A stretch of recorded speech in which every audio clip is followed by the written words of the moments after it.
On a day where the Houston Astros bring back Justin Verlander, Framber Valdez twirls the 16th no-hitter in franchise history. Welcome into Fantasy Baseball today on Wednesday, August 2nd. I am Frank Stampfl, joined by Scott White and Chris Towers. Today on the show, of course, we will talk about Framber Valdez, an amazing start by him, Sandy Alcantara coming around lately, what to do with three struggling outfielders, Teoscar Hernandez, George Springer, and Alex Verdugo. We'll talk about all of that. Before we get started, please like this video and subscribe on YouTube if you haven't already. And if you're listening on the audio side, download, follow, and leave a 5-star rating on Apple or Spotify. We really do appreciate it. Let's jump in. Can you believe it? Wow! You know there's only one place to start. Framber Valdez, baby, turns in the 16th no-hitter in franchise history, the first by a left-handed pitcher, and he only needed 93 pitches to get it done, the third fewest pitches for a no-hitter since pitches have been tracked, dating back to 1988. Shout out to Sarah Langs. That was a great stat. Very fun. Only one walk allowed, 7 strikeouts here for Valdez, 16 swinging strikes on 93 pitches, all in on the curveball, 45% usage. He had 12 whiffs on that pitch, 36% CSW, and let's be honest, Framber Valdez was struggling lately. We thought maybe it was due to this ankle injury that he dealt with at the end of June, early July. His previous 5 starts before this one, an ERA of 7 on the nose, 1.67 whip, but obviously an amazing bounce back performance. Chris, you'll get the first word here on Framber Valdez's no-hitter. I don't really have much to say. He's good. Right? It's a lesson in start your studs. Like, if you were freaked out about the last few starts and thinking about sitting him, that was a mistake, clearly. And this is one of those things where, like, it is lazy and frustrating from a analyst perspective and from a listener's perspective to just say, well, sometimes guys just have a couple of bad starts in a row and it doesn't mean anything. I understand that can be frustrating to hear us say about a guy like Framber Valdez, who does something like a 7.29 ERA in the month of July. Like, you want an explanation. You want an answer for why he has been so bad and why he's wrecking your ERA. But like, sometimes just guys have bad starts. And sometimes guys have 3 bad starts and it doesn't mean anything. You know, sometimes you flip a coin 4 times and heads comes up 3 times instead of 2, and it doesn't mean anything. That's not all the time. There are reasons why players go on hot or cold stretches, and there are reasons why they may or may not be sustainable. But generally speaking, when you've got a player like Framber Valdez, who has a multi-year track record of being really, really good, I don't care about a couple of bad starts. I'm going to keep him in my lineup. And maybe there will be times like last week when I hate having Framber Valdez in my lineup. I'm glad I didn't consider sitting him this week. Yeah, and I do think there was somewhat of an explanation. I brought up the ankle injury. You know, it could have been something that he's dealing with. I looked a little bit further into those previous 5 starts. Home runs were a bit of an issue. Walks were an issue during that time, which, let's be honest, Framber Valdez, he's had really great control this year, and it could have just been some regression at this point in the season. So I think that's fine. The only, I guess, grain of salt comment here is it was I don't want to say historically bad. It might have been a historically bad Guardians lineup that he was facing. Steven Kwan, Tyler Freeman, Jose Ramirez, that guy's good. Oscar Gonzalez batting cleanup, David Fry, Will Brennan, Gabriel Arias, Miles Straw, and Cam Gallagher. It's a pretty bad lineup, but still, it's a no-hitter, and it's awesome. Scott, any closing comments here on Framber Valdez? Yeah, I think I've had a lot of thoughts over the last 4 minutes that I wasn't speaking, and now I'm struggling to figure out which ones need to come out to the surface.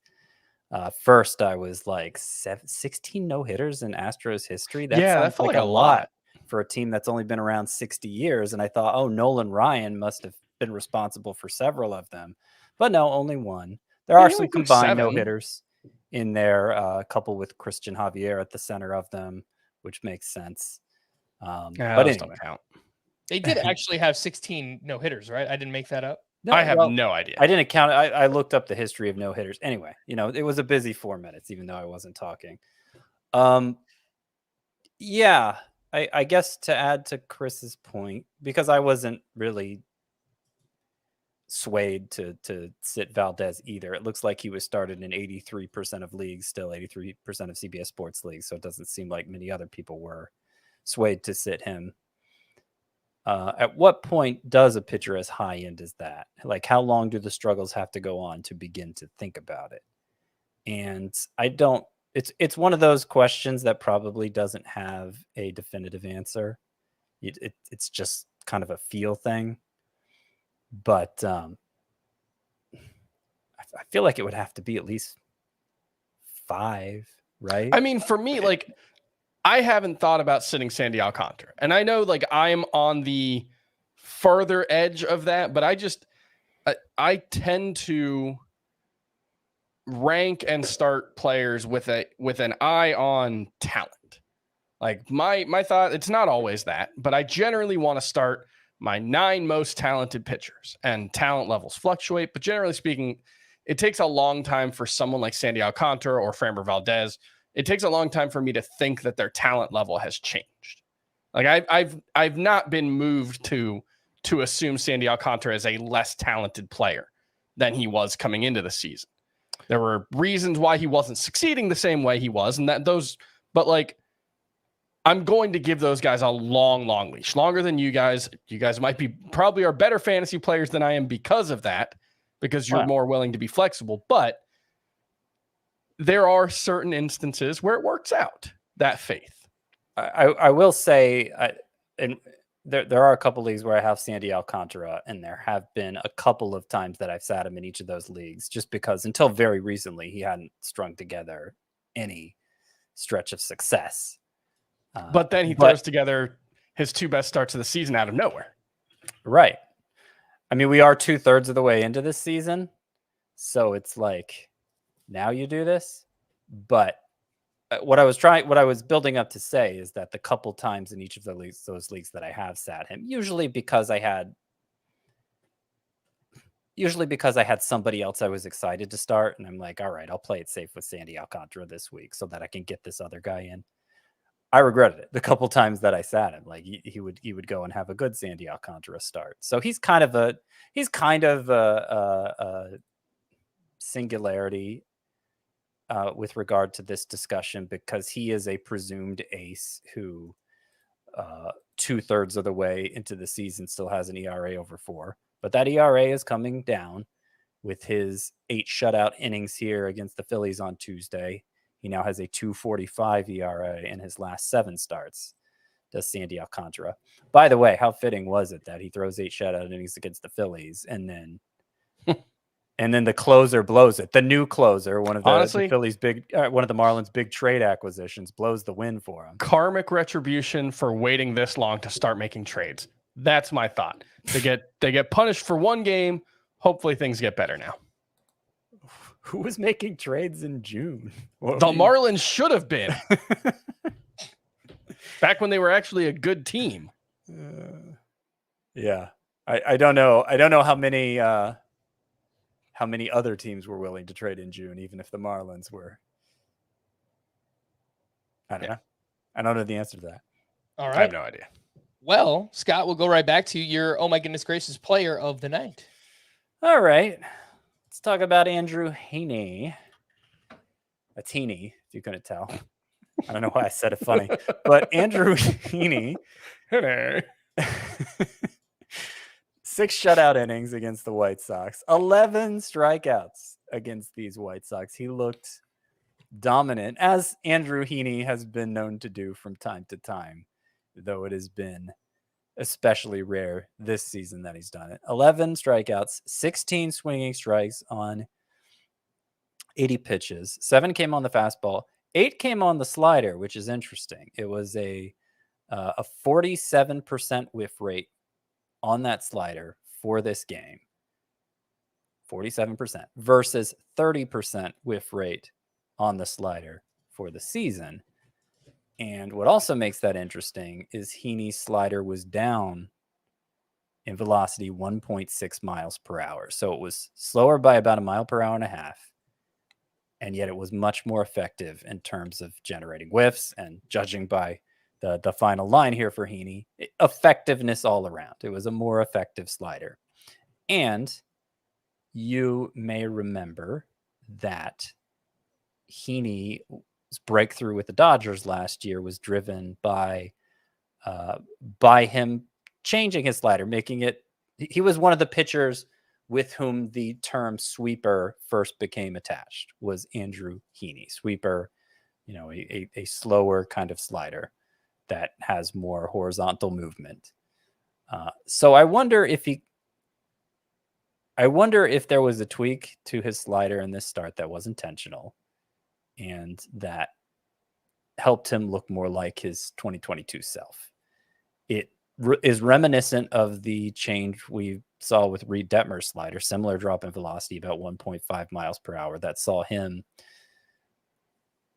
suddenly improve. Now, Detmer's has kind of fallen off in recent starts while still having that slower slider. So I don't know if that improvement is going to be long-standing for him. But I do think for a random start in August, there are enough interesting things to consider here with Andrew Heaney that it's worth pointing out. I will also point out one change that he's made. Last year, he was basically just forcing fastball and slider. He threw the changeup about 5% of the time. This season, it's been up to 18%. And typically, you throw the changeup more to neutralize the platoon advantage that right-handed hitters have. But he hasn't really been any better against righties this season than he was last year. So I don't know how much that was actually helping. His changeup has been, by pretty much every metric, his worst pitch. And so I do think the fact that he threw it 8% of the time, which is less than half as often as he typically throws it, I don't know if that's an explanation for why he was better in this one, but it makes sense given that that's been such a weak pitch for him. Scott, my only rebuttal to your slider analysis, I do think it's interesting and worth noting that the velocity was down, and obviously it was much better in this one, but he averaged 80.8 miles per hour on the slider in this start, and last year was 83 miles per hour. Mm-hmm. So I know, he was kind of throwing it more sweeping, and maybe it was slower than previous years, but yeah, I guess the velocity just doesn't really line up with last year either. So yeah, and I looked through his game log this year because there have been a few impressive starts like this from Heaney this year to see if fluctuations in slider velocity matched up to performance, and they did not really. Mm-hmm. So, I mean, there's a lot more I could get into, as I could with any player, but we've already talked about Heaney for 8 minutes, so right. I thought it was time to cut it off. He is 65% rostered. Looks like he is at the Oakland A's next week. Obviously, things are changing vastly at the moment right now with pitching staffs and lining pitchers up. But he is part of a group of waiver wire pitchers we'll get to in just a little bit. Chris, your oh my goodness gracious player of the night. Juan Soto. I think we can officially retire the Juan Soto moniker. He had an 800 OPS in April and earned the Juan Soto moniker, but Juan Soto had 2 home runs today. He has just been absolutely absurd, basically since the start of March, start of May. He had an 1100 OPS in May, 914 in June, 959 in July, and opens up August with 2 home runs. He's been spectacular for most of the season. There is a contingent of baseball fans and fantasy baseball players who want Juan Soto to not be a good player. And unfortunately for you guys, he is very, very good. It's the same thing we did with Joey Votto like 14 years ago or whatever, when people wanted him to be a different player than he was. There are things in Juan Soto's profile that can make him a less than elite fantasy option. I can grant that. He might be one of the 3 best hitters in baseball and one of only like the 12 best hitters in fantasy baseball. That's fine.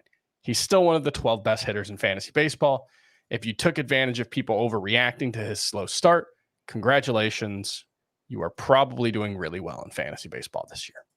And he might be one of the 5 or 6 best hitters in a points league. It's just in Roto, Yeah. his stats don't translate as much because he doesn't really steal bases. But look, right now he's on pace for 30 home runs. This was actually before the 2 home run game. So entering Tuesday, Juan Soto was on pace for 30 homers, 91 runs, 97 RBI, and 9 steals. If he was a little bit better in the month of April, those counting stats would look even better. He's probably up over 100 runs, up over 100 RBI since the start of May, batting 300. So he's looked a lot like Juan Soto. And, we've had this recent report that he's been dealing with a thumb injury dating back to spring training as well. It's not a thumb. It's a middle finger, baby. Oh. Fitting. They gave an MRI to his For middle the haters. finger, and he gave that MRI the middle finger. Gosh. Because the results were not that impressive, apparently.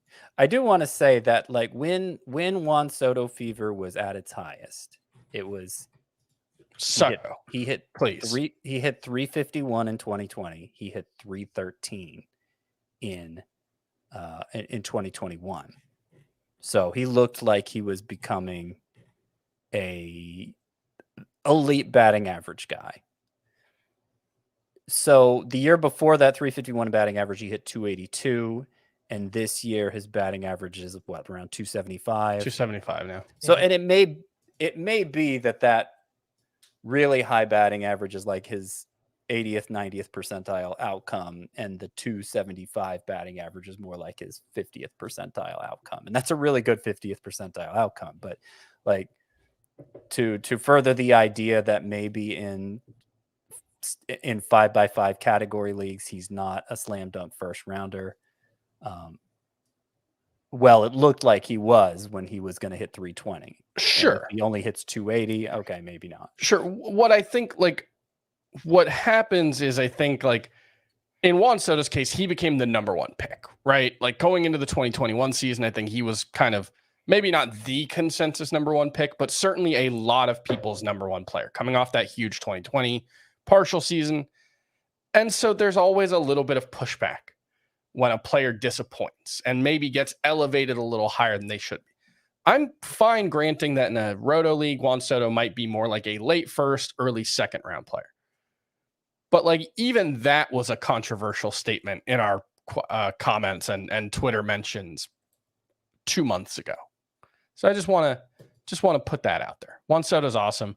Manny Machado's also like been a 45 homer pace since the start of June. Mm-hmm. Give superstars the benefit of the doubt.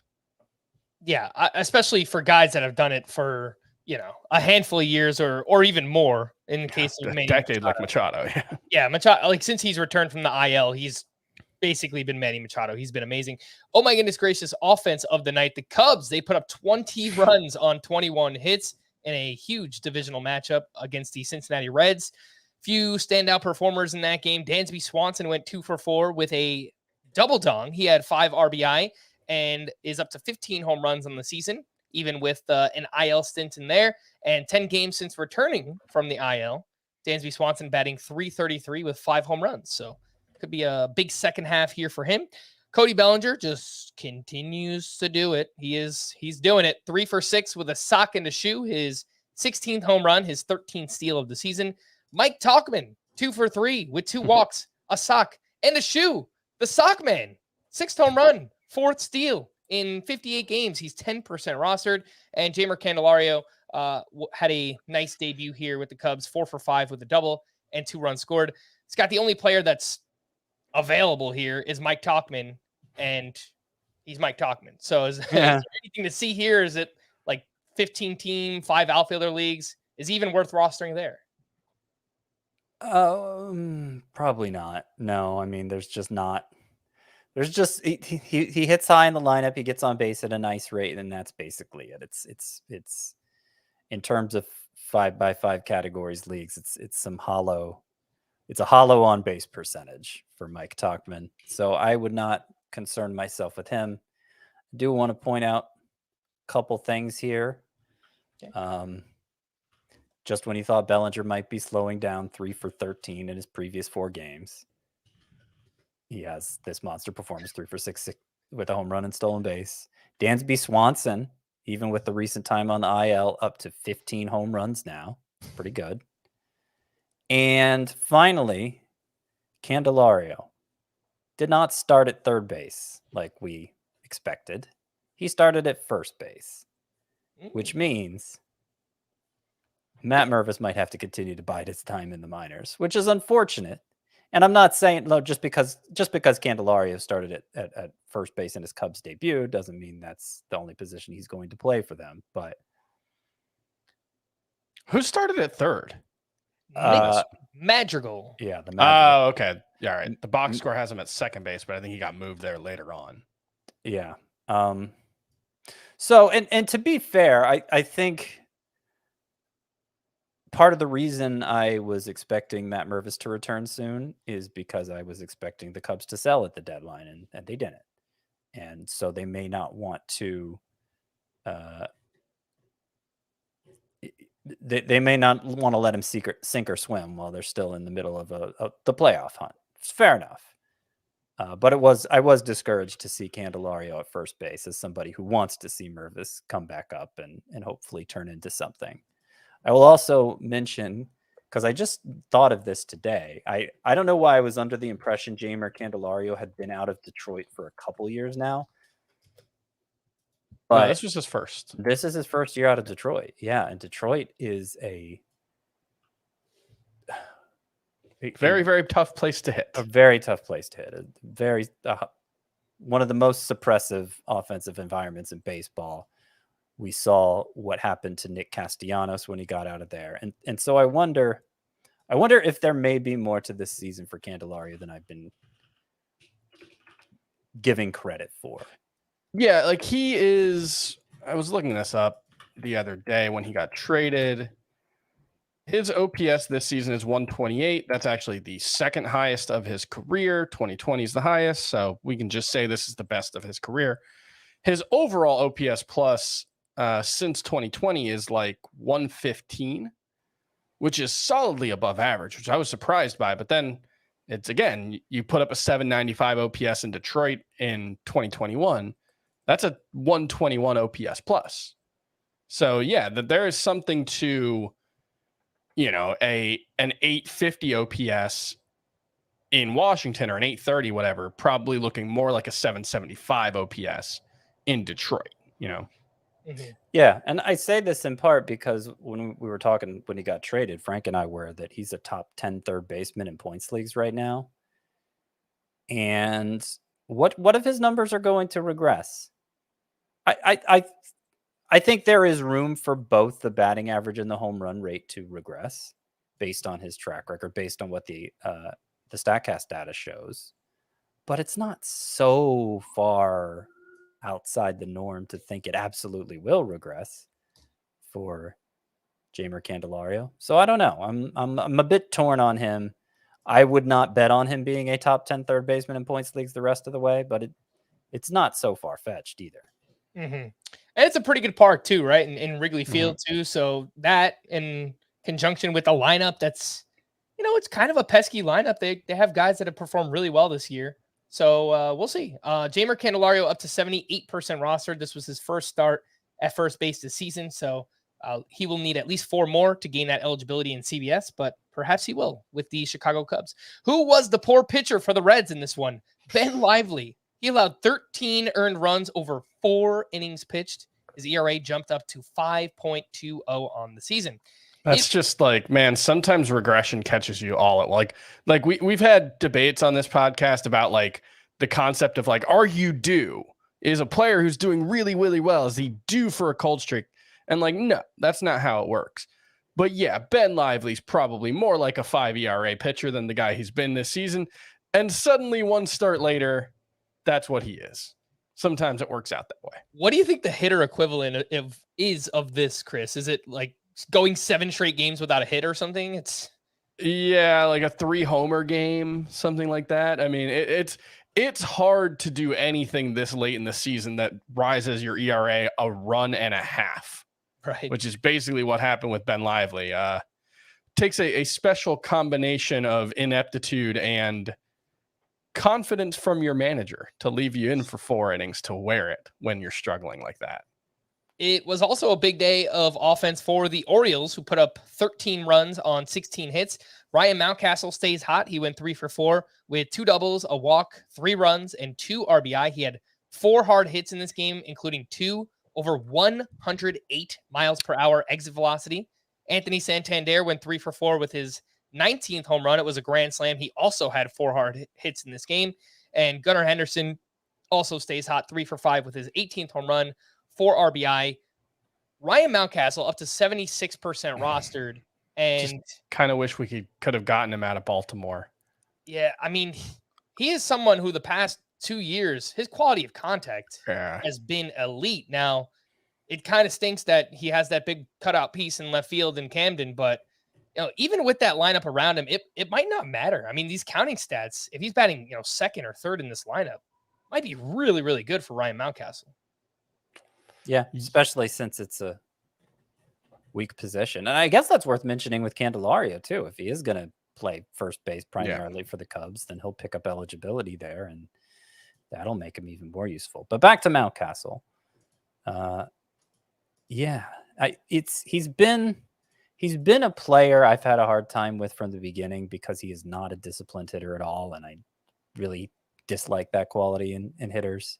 And once he started putting up these primo exit velocities, Baltimore Camden Yards became one of the most power suppressing parks for a right-handed hitter.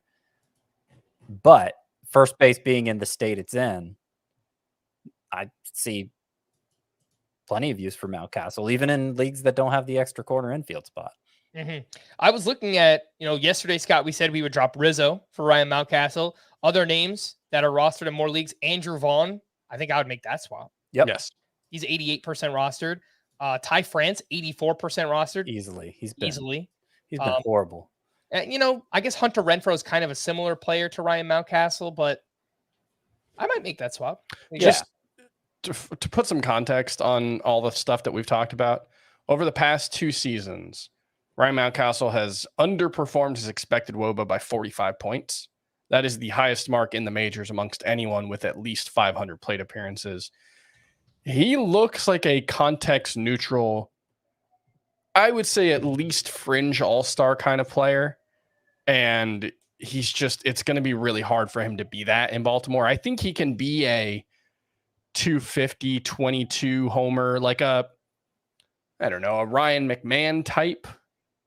And, putting 2 context neutral extremes out there. I think he could be that kind of player. I think he could be a lot more than that in a different environment. Mm-hmm. You said 22 home runs. That's exactly what he hit last year. His expected home runs were 27. So, with that new deep wall in left field in Camden, it really has suppressed some power here for Ryan Mountcastle, unfortunately. Let's take our first break. When we return, we'll get into some waiver wire pitchers. We'll do that right after this. We don't get a try run. We only get one life. So enjoy the ride. Just live your life one day at a time. And enjoy the ride.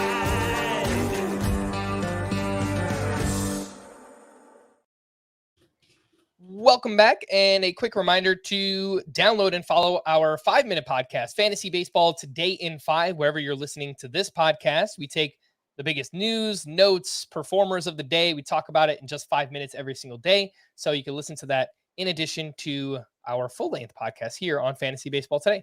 Let's talk waiver wire pitchers. Scott, you mentioned the biggest standout of the night, Andrew Heaney with his 11 strikeouts. A few other names, Gavin Williams. He was only solid at the Houston Astros, 5 innings, 2 runs, 6 strikeouts, but his velocity was up a crazy amount across the board. I mean, fastball was up over 1 mile per hour, slider up 3 miles per hour, curve up 2.5 miles per hour. I thought it was pretty interesting on Gavin Williams. Jose Quintana, back-to-back quality starts. He was at the Royals, 6 2/3 innings, 3 runs, 2 strikeouts there. Miles Michaelis pitched well against the Twins, though most pitchers do that. 7 innings, 3 runs, 2 of those earned with 7 strikeouts. And Johan Oviedo takes advantage of a strong matchup against the Tigers. 7 innings, 1 run, 5 strikeouts for him. Scott, we've got 5 names here: Oviedo, Michaelis, Quintana, Gavin Williams, and Andrew Heaney Who are your 3 favorites of that group? My 3 favorites. I will preface this by saying Andrew Heaney has more upside than most of the pitchers on this list. All but Gavin Williams, I would say. I'm not going to put Heaney among my 3 favorites because it's August and I have no reason to trust him. So I will say my top 3 from this list are... crap. He probably is going to end up third. Gavin Williams, Miles Michaelis, and Andrew Heaney. So I think Jose Quintana can become a part of the glob, and I mean that in a good way, because clearly he doesn't have a ton of upside. So all a pitcher of his standing can aim for is being part of the glob. But the real issue for him is, will he be able to work 6 innings consistently enough that you can stomach the bad starts when they come? And I have a real question about that for Quintana, given his performance the last couple of years. But in his last 2 starts, he has managed to go 6+, and that's a good sign. Chris, would you take Nick Pivetta and Seth Lugo? Those were the 2 names Scott and I spoke about yesterday. Pivetta coming off a double-digit strikeout start, and Seth Lugo, we consistently talk about how under-rostered he is in fantasy. Would you take both of those names ahead of all of the 5 that I just mentioned here? Yeah, I mean, Scott said it's August and he can't trust Andrew Heaney to put it together. It's the August of Nick Pivetta's career. Yeah. And I have strong doubts that he will be able to sustain his recent performance. We've seen stretches like this from him before, and it has never proven even remotely sustainable. I think I'd rather have Seth Lugo than any of the guys we're talking about. That's fair. I might put Pivetta second, but that's more an illustration of my lack of faith in the rest of them. But like, if I have Gavin Williams and Nick Pivetta's out there, I'm not dropping Gavin Williams for him. I'm still chasing the upside for that one. Yeah, right. No, I agree with all of that. I do want to say, though, for Pivetta, who obviously didn't pitch today, but, he had the 10 strikeouts in 7 innings at Seattle Monday, and his 2 longest outings recently, 10 strikeouts in 7 innings, 13 strikeouts in 6 no-hit innings. So he's been doing some very impressive things, even when he's extended to a full starter's workload. Because it's August, there is only so much you can reasonably expect to find on the waiver wire. And it's hard to imagine you're going to find anything more enticing than that. Take Seth Lugo over him, fair enough. Take Gavin Williams over him, fair enough. But if you're looking to hit a home run off the waiver wire in August, I don't think you can afford to ignore a guy who in his last 7 appearances has a 2.01 ERA, 0.70 WHIP, 14.4 K per 9, especially when the 2 longest of those appearances have arguably been the most impressive of all. Speaking of home runs, we've got to talk about Bryce Miller because he is allowing a lot of home runs right now. Back-to-back starts, allowing 6 earned runs. It's actually the 4th time this season he has allowed 6 or more runs in a start, and the ERA jumps to 4.35. He still does have a great whip at 104, but that's because he doesn't walk anyone. He gives up a lot of fly balls, so not a lot of hits, but when he does give up hits, they're usually home runs. He's 90% rostered. Chris, would you drop Bryce Miller for any of the names we just mentioned? That's 7 pitchers, 5 from today and the 2 from yesterday. I don't think so. I've struggled with Bryce Miller from when he had the historic start. I'm struggling with him now that he's really struggling because he was never as good as his historic start. He's probably not this bad. What's interesting is he's mixing his pitches up a lot more than he did early on. And I don't know if you can say it's leading to struggles because his fastball got hit really hard today too. 96.6 mile per hour average exit velocity on 10 balls in play. That's really bad for a fastball. That's really bad for any pitch. So I don't know if you can say the fact that he's throwing his slider and changeup more is leading to his struggles as much as they are coinciding with. They're not solving his struggles. And I think it's an interesting dilemma because I think Bryce Miller, as currently constructed, might be a better pitcher throwing 75% of his pitches for fastballs, even though I think it's probably means he's more like a 4 ERA pitcher if he does that. Whereas figuring out how to throw the slider and how to throw the changeup and making those pitches effective probably gives him a higher ceiling in the long term. Might make him a worse pitcher right now. So it's a really interesting situation of trying to balance those things. But, there was the quote early on where I'm only throwing my fastball because I haven't needed any of my other pitches. Turns out it wasn't necessarily a choice and he was just doing some bravado.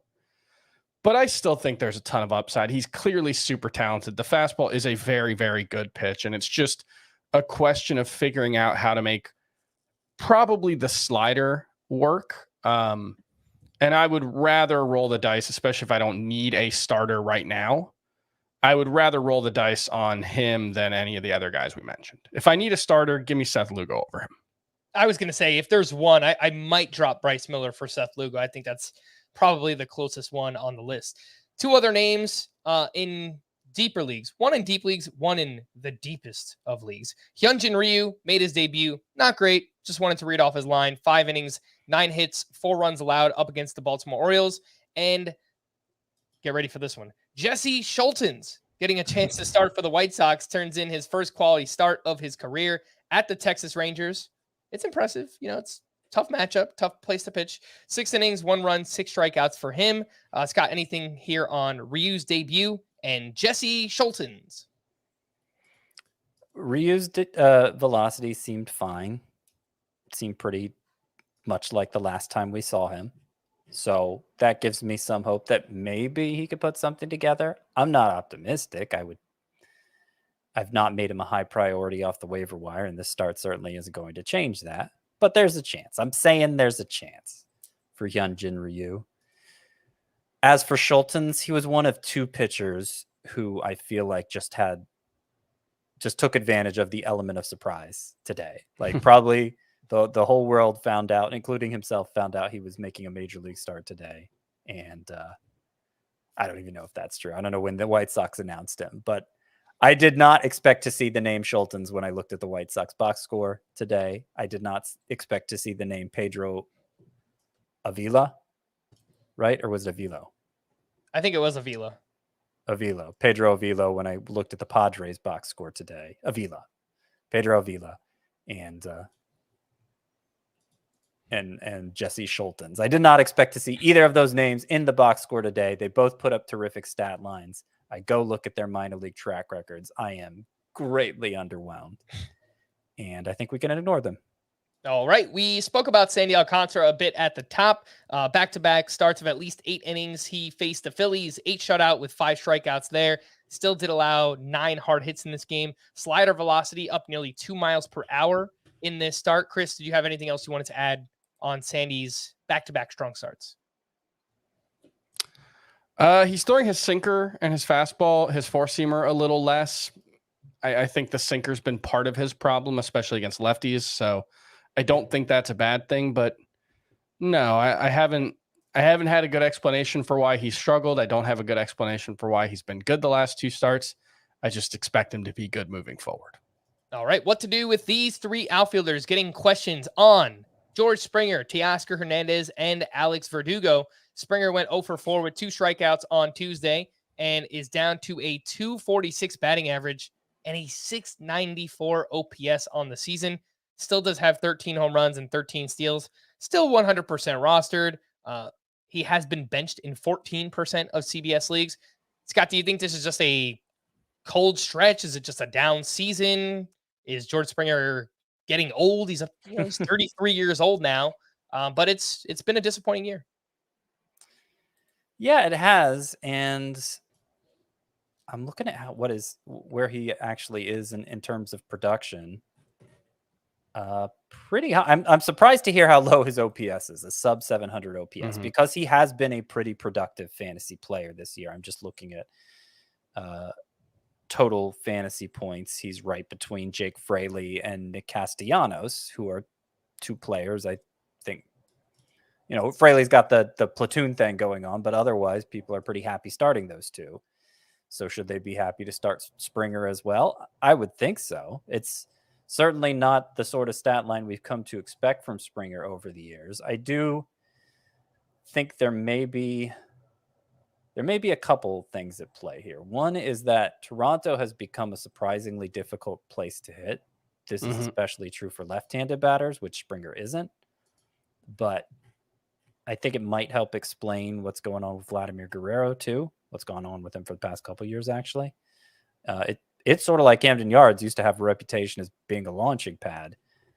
It didn't make the sort of exaggerated configuration changes that the Orioles did to Camden Yards, but for whatever reason, it's just not playing like a hitter's park anymore, and instead going the other way. The other thing that might be happening for George Springer is, for all his power production over the years, he isn't a guy who's made high quality contact. It's been sort of like Chris Bryant, where he's delivered the home run totals of a slugger, but doesn't really have the exit velocities to back it up. And I just wonder, in a post juice ball league, whatever that even means anymore, because I know it's hard to define exactly what has started when and what has ended when. The ball doesn't carry as well as it did for most of George Springer's prime. I think it's fair to say. And is that catching up to him now? Maybe. He's also not pulling the ball the same way he used to, especially last season. But like, it's a 745 OPS would be a disappointing outcome for George Springer, but we probably wouldn't be talking about dropping him. And that's what his OPS was 9 games ago. He's been hitless for 8 straight games. And that's really bad, and that hurts your numbers. I'm not downplaying the pain that is causing you, fantasy baseball players. It is just to say that he's in a really, really cold streak right now, and that is exaggerating his struggles overall. Chris, we just figured it out. This is the Spider-Man meme of Ben Lively giving up 13 runs for a pitcher. Is George Springer going hitless for 8 straight games? And this is where we're at. A sub 250 batting average, a sub 700 OPS. I was going to say Randy Arozarena's July, but yeah. Springer hit like 180 in July, so same difference. Yeah. Teoscar Hernandez was out of the lineup Tuesday for the Mariners, and down season for him as well. In terms of home runs and counting stats, it doesn't look so bad. 16 home runs, 59 RBI, 5 steals, but 238 batting average, 694 OPS, a 32% strikeout rate for Teoscar Hernandez. He's still 94% rostered, 75% started. Chris, your thoughts on Teoscar? I mean, we're getting questions whether or not to drop him. What do you think? I think this is a more clear example of a guy being in decline than George Springer. And I think part of that's just, even though Teoscar Hernandez is a little younger, he's got a much more an inherently volatile skill set because he strikes out a lot even before it spiked to 32% this season. He's really, really struggling with breaking balls in particular this year. That's kind of always been an issue for him, but he's not making up for it in other ways. He's underperforming his expected stats, but his expected stats are the worst they've been since 2019. So I don't think we can just say there's bad luck here. I think this is a more clear example, and I think his defensive numbers have really tanked as well. So that suggests to me that there's just an overall decline here for Teoscar Hernandez. Would you drop Teoscar Hernandez for any of Lars Nootbaar, Chas McCormick, Marcell Ozuna? Repeat the names. Lars Nootbaar, Chas McCormick, Marcell Ozuna. I wouldn't think so. Maybe Ozuna in a roto league, just because he's giving you the kind of production you hope for from Teoscar Hernandez, at least as a hitter. But I'm not super compelled to make that move. In a points league, I might do it for Nootbaar. He had a really good July, and sure, I'd do it. I do it for any of them in a points league, a 3 outfielder league. I feel like outfielders are so interchangeable, and I don't think Teoscar Hernandez in August, deserves to be regarded as more than like an Ozuna level bat based on how he's performed this year. Last name on the list is Alex Verdugo, who actually went 1 for 3 with his 8th home run on Tuesday. But that's exactly it. His 8th home run on Tuesday. He got off to a great start, but he's kind of slowed down, and he's back to being Alex Verdugo. Was awful in July, 151 batting average with a 479 OPS. Scott, are you keeping the faith on Verdugo, who typically is a very good points league player, or is it time to maybe move on to some of those other names, Lars Nootbaar, Chas McCormick types? Yeah, I'd swap him out for the hot hand. I'd be fine with that. I don't think the upside is high enough for him to get for you to be especially patient with him, especially at this point in the season. I couldn't imagine dropping him in a 5 outfielder league. That probably goes without saying, just because you have to go so much deeper into the outfield pool. Yeah. But in the typical 5 outfielder league, you're talking about a roto league, and that's Verdugo's lesser format anyway. Mm-hmm. All right, well, let's take our final break. And when we return, I don't know how I did this, but I haven't read the news yet. And we're 45 minutes in. So we'll do that right after this. They say patience is a virtue. But for some things, we can't wait.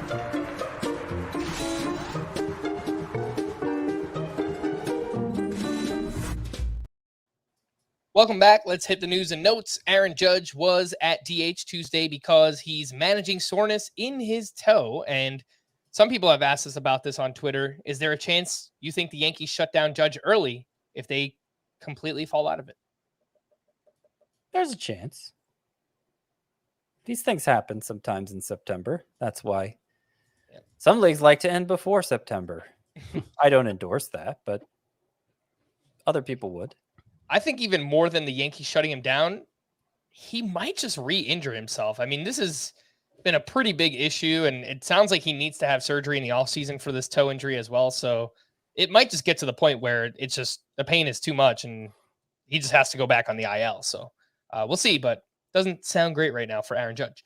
Bo Bichette's MRI revealed inflammation in his right knee and is listed as day-to-day. It could have been much worse. So it's kind of a weird way to phrase that, but I guess thank your lucky stars if you have Bo Bichette on your fantasy team. Cedric Mullins is expected to rejoin the Orioles in 10 to 14 days. Brendan Donovan will undergo season-ending surgery to repair a torn flexor in his right arm. Tommy Edman was reinstated as the corresponding move.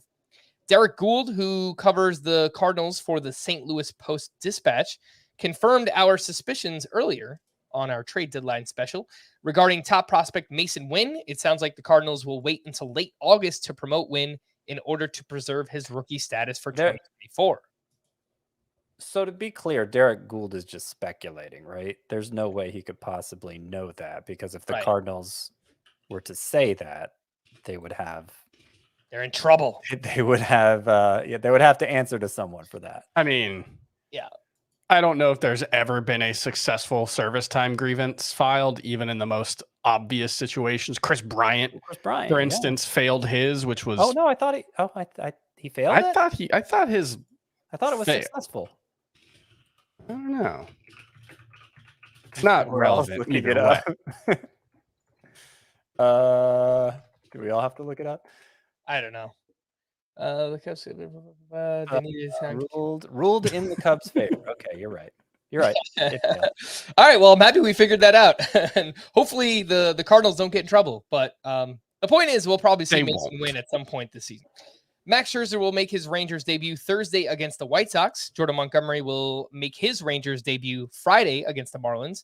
Michael Lorenzen will make his Phillies debut Thursday at the Marlins, and Aaron Savali will make his Rays debut Saturday against the Tigers, all four with pretty soft landings with their new teams. Wait, why haven't we talked about the trades, Frank? Didn't you know there were a bunch of trades happening? It was the trade deadline. Like, how are we 49 minutes in and we haven't addressed a single trade?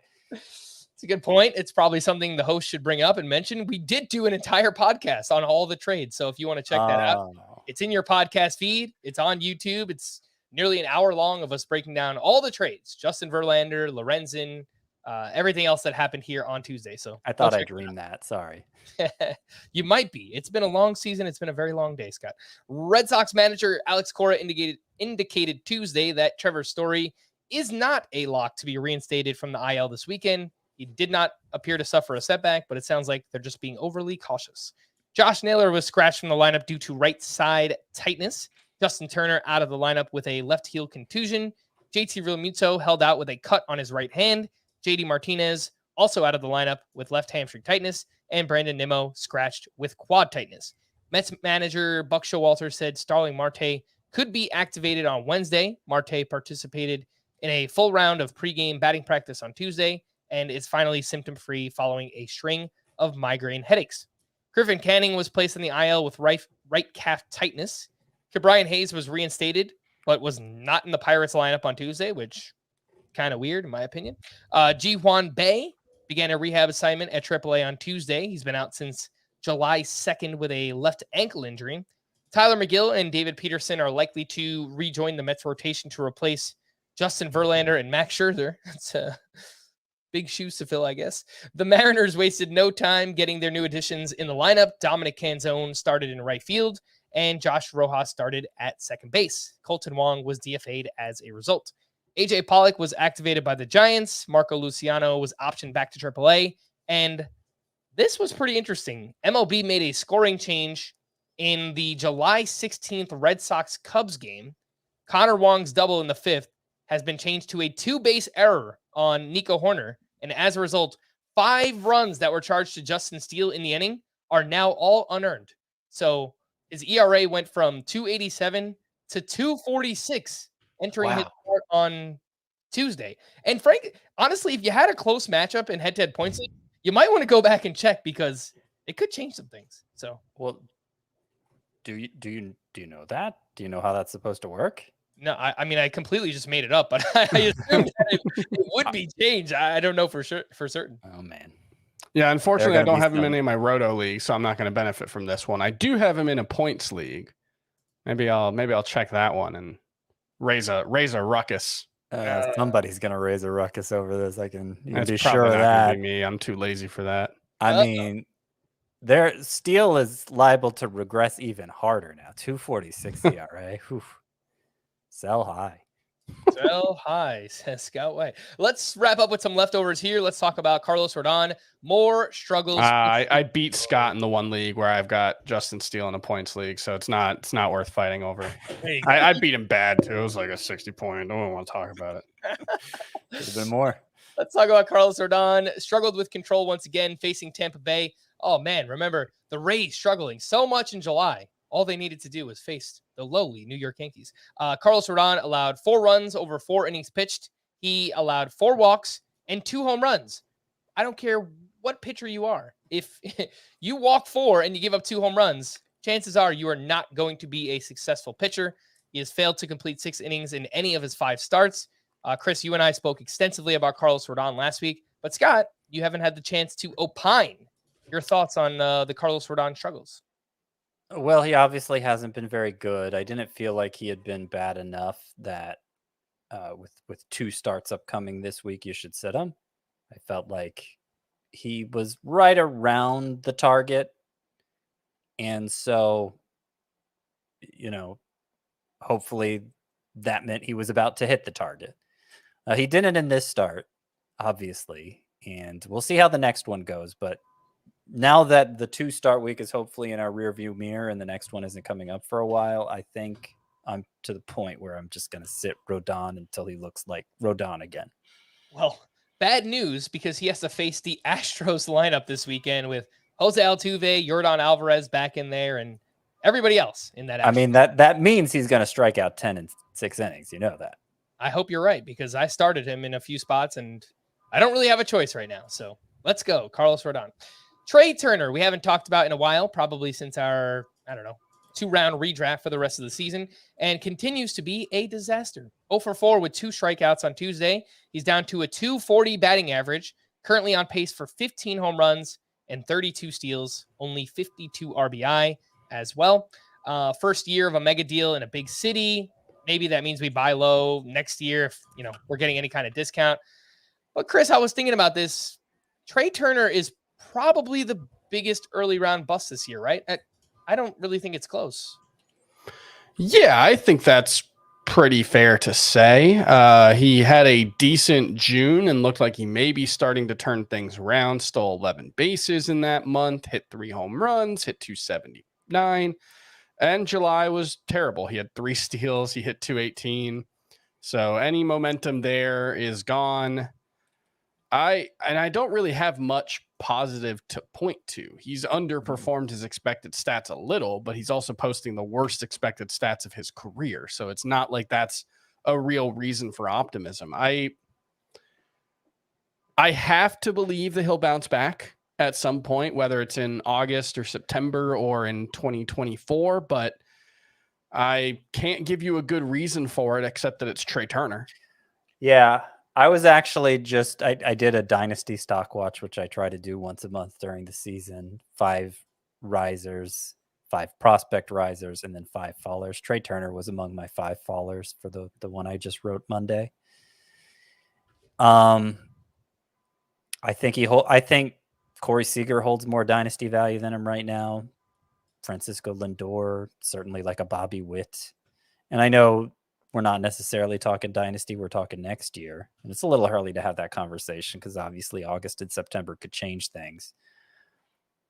But I think what we have to consider with Trey Turner is, okay, maybe he's not the 240 hitter he's been so far. I'm skeptical that he's that bad. But is he going to hit 320 again? Or is he, when you look at his chase rate going up, his whiff rate going up, his in zone contact rate going up, has he lost some of that quick twitch that made him so valuable in his 20s now that he's into his 30s? And will that make him more like a baseline 270 hitter? Because if he's a baseline 270 to 280 hitter, let's say,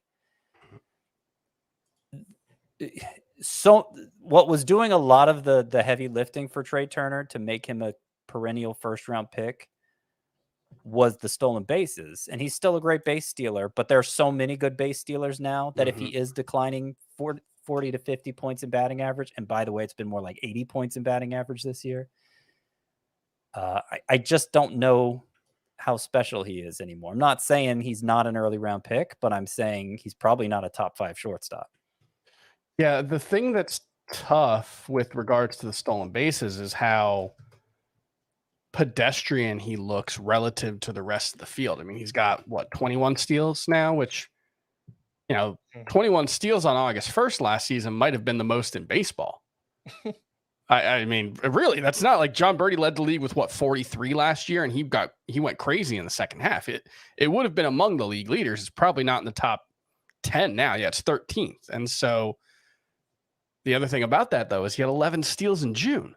He's clearly still capable of it. And it's just an organizational decision. He's still one of the fastest players in baseball in terms of sprint speed. So it's like he's 21 for 21 in steals. And holding again, him back there? I'm not complaining that Trey Turner doesn't have enough steals. I'm just saying he hasn't increased his steals pace commensurate with the rest of the league. So he's stayed the same with his decline elsewhere. Because if he's a 270 hitter moving forward with 15 homers, but he stole 50 bases, you might still talk about that guy as a second round pick in roto leagues. If it's 30 steals, that gets a lot harder. Yeah, to put this into context, and I also wrote about Tommy Edman as a dynasty faller for basically the same reason. And this is stuff I mentioned in my Tommy Edman write-up. There were 6 30 steal guys in all of baseball last year. 6 with 30 steals. This year, there are 20 players at least on pace for 30 steals or more. 6 to 20. Mm-hmm. So, we've seen guys like Ronald Acuna go from already being a great base stealer to becoming an even better base stealer under these new rules. But we've seen guys like Trey Turner and Tommy Edman who've just kind of continued to run at the same rate as so many around them have increased their rate of running. And so they're kind of getting left behind. And then when you factor in the likely batting average decline, again, not saying Trey Turner's a 240 hitter going forward, but if he's not a 300, 320 hitter, that's going to be hard to justify in round one. He might just be he might be closer to Cedric Mullins going forward than a first round pick. That's a good point. Such an interesting player to look at this offseason. I think that he has put a lot of pressure on himself this year with this big contract and chasing pitches. I think he's just trying to do more than maybe he's capable of. And The strikeout rate has gone up. He's still extremely fast, 99th percentile sprint speed. Could be organizational philosophy, but I think a big reason for the steals being down, a sub 300 OBP. I mean, 296 OBP at this point for Trey Turner. That's really bad. So, man, he's going to be a confounding player to analyze this offseason. Let's talk about some pitching leftovers here. Lance Lynn made his Dodger debut, and he allowed 3 more home runs. Thankfully, they were all solo shots. He went 7 innings, 3 runs allowed, 7 strikeouts with 16 swinging strikes. Back to his roots, pure 4-seam fastball, 69% usage in this start. The problem is, what happens when he faces a real offense? He gives up 3 home runs against the Oakland A's. It's pretty scary stuff.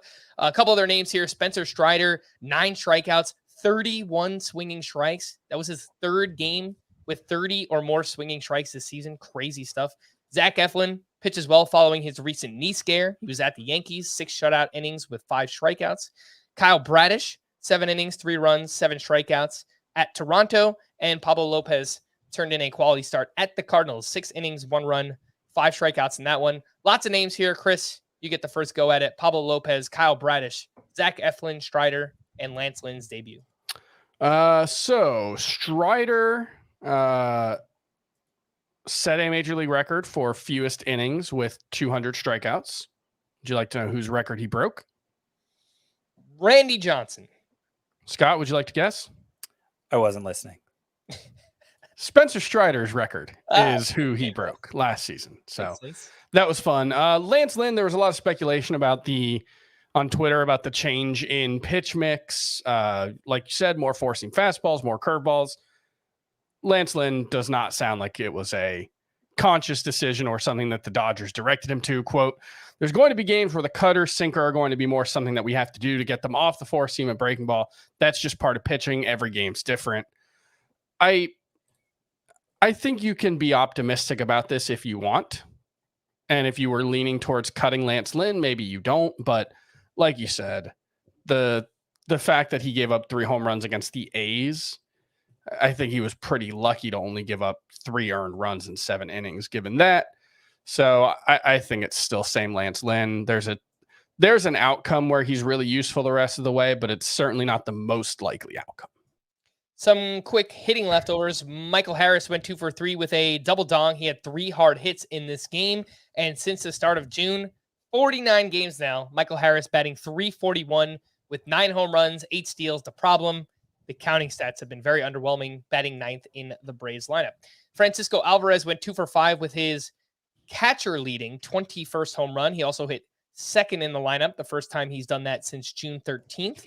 And I hope that remains to be the case for Francisco Alvarez moving forward.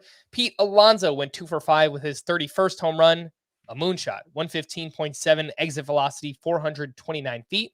And in the second half, he's batting .271 with 5 homers and a .931 OPS. That'll do. Scott, anything? Question for you. Go ahead. Maybe an hour and 3 minutes isn't the time for this question, but the term moonshot, I've heard it used in a variety of ways. Does it just mean a gargantuan home run of any kind, moonshot, or does it mean a particularly high, a home run that's hit particularly high, distance irrelevant? It's probably the latter, but it might be subjective. I'd like to know. Striking out the side, is that just striking out 3 batters regardless of what else happens in the inning, or is it striking out all 3 batters you face in the inning? I thought it was striking out the side is striking out every batter, because there was someone pitched yesterday, got Luis Severino on Sunday night, got 3 strikeouts in the first inning, gave up 4 earned runs, 6 earned runs, something like that. That is not striking out the side. Well, the other question is, what is batting around? Is it getting to the 10th hitter? Yeah. And I think that's it. But striking out the side is not just getting 3 strikeouts. I agree that if you say it's just getting 3 strikeouts regardless of what happens, then it becomes not impressive to say he struck out the side. Like, if you want that to be an impressive accomplishment, that has to be, okay, he struck out all 3 batters he faced this inning. But what do you say when a pitcher has recorded the 3rd out in the inning, leaving strikeouts out of it? He's just recorded the 3rd out in the inning. You say side retired, right? Yeah. So literally isn't striking out the side, meaning No. okay. Nope. I think it's a fair question. Moonshot, by the way, per Google Dictionary, a home run characterized by its great height. So take that for what like it's that worth. Postal Service That's song. one source. Yeah, it's I true. don't know that it's necessarily the definitive one. I just like to say I like to use it just for a gargantuan home run. Well, that's what you did just now. Which That's is exactly what I did. The call to the bullpen, a few updates here for the Marlins. David Robertson entered with a 1-run lead. He gave up 3 runs, took his 4th blown save and 3rd loss of the season. For the Phillies, Craig Kimbrell was unavailable. Sir Anthony Dominguez picked up his 1st save. For the Pirates, David Bednar struck out 2 for his 22nd. For the Rays, Pete Fairbanks got the final out for his 14th save. For the Brewers, Devin Williams struck out 1 for his 27th save. For the Blue Jays, Jordan Hicks pitched in the 9th inning with the Blue Jays down 11-3. He did give up 2 runs. I just thought it was notable that they used him in the 9th inning. We'll see if it means anything. For the Twins, Yoan Duran gave up a solo homer but picked up his 18th save. For the Rangers, Will Smith struck out 1 for his 18th save. Aroldis Chapman pitched in the 8th inning. And in the second half of the season, Will Smith has 3 of 4 saves so far for the Rangers. For the Royals, Carlos Hernandez got the top of the 10th inning. He gave up 2 runs, one of them earned, but wound up with the win because Brooks Raley came on in the bottom of the 10th with a 2-run lead. He gave up 3 runs, 2 earned, took his 3rd blown save and 2nd loss of the season. So, and worth noting at this point, Adam Ottavino was not traded. So he was not. I think he pitched in the 8th inning in this game, if I remember correctly. So Brooks Raley has somebody lurking behind him. He has to look over his shoulder. I think number 0, Adam Ottavino. For the Padres, Josh Hader entered the 9th with 1 out, 1 on, and a 3-run lead. He got the final 2 outs for his 26th save. For the Red Sox, Kenley Jansen picked up his 24th, and for the Giants, Camilo Doval was unavailable. Sean Manaea got the final 2 outs for his 1st save of the year. To stream or not to stream, let's start with Wednesday, and not great. Grayson Rodriguez at the Blue Jays. Cutter Crawford at the Mariners, and Mackenzie Gore versus the Brewers. I would not go with Gore. I would go with Grayson Rodriguez, Cutter Crawford, and if I have to pick a third, Wade Miley. Gore's Charizard, we decided last night, Chris. I don't understand. I mean, I get the reference. We arrived at that location through different paths, because I said if Blake Snell was Charizard, Mackenzie Gore is Charmander to hit his Charizard. He's just like a lesser version of him. Yeah, okay. I thought it worked because from what I understand I get it now. Pokemon canon, Charmander evolved to Charmeleon and then Charizard too quickly, and Ash wasn't able to. Yeah, he wasn't. Yeah, he didn't him. have the badges ready for it. Yeah, right. Yeah. So Charizard, obviously extremely powerful. Yeah. But you just had no idea what he was going to do, and that's the same with Mackenzie Gore. My initial reaction was very purred happily from Parks and Rec, like, I don't know what you mean, but it had the cadence of a joke. Very good. I appreciated that. On Thursday, Michael Lorenzen, Phillies. made a reference to Frank Gott. There you go. It does not happen often. Michael Lorenzen in his Phillies debut at the Marlins. Johnny Cueto versus the Phillies. Why am I reading all of these names? I don't know why I'm doing that. If we're just looking at it, I guess I would say I don't. Brian Wu is the only one. Maybe Lorenzen. I think Lorenzen's fine at the Marlins. Yeah. Sure, guys. Brian Wu at the Angels. I'm fine with it. All right. We're going to wrap there. For Scott and Chris, I am Frank. Thanks as always for tuning in to Fantasy Baseball today. Please make sure to follow and leave a 5-star rating on Apple or Spotify, and we'll be back again tomorrow. Bye-bye.